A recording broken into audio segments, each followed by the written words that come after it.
Hey, church, we're going to just continue along in Zechariah here. And God is speaking through the prophet to the people. And these are the words that we hear. Your ancestors refused to listen to this message. They stubbornly turned away and put their fingers in their ears to keep from hearing.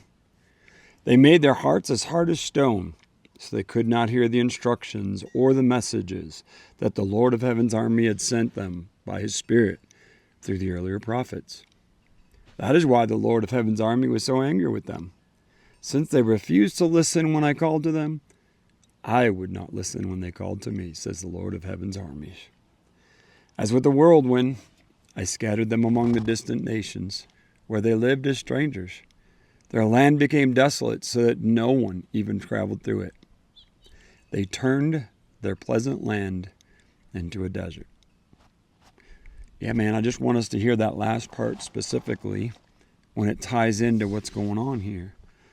God sends messages and he expects obedience to his messages. And when we don't, the after effects are our fault, not God's fault. But oftentimes people blame God. God says right here, he's like, look, I did scatter you because you didn't do what I said, which I told you that would happen. But this is the result of your actions. And that's what that final statement says.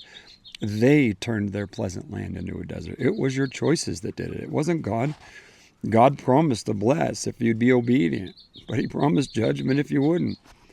So let's stop using God as our excuse. Let's stop blaming him for things and understand that our obedience to what we already know he has said to us is critical going forward. And it allows for us to have a relationship with him that will grow, and we will continue to be transformed. And the blessing of our life is a living, real relationship with the creator of the universe. Let's be his church.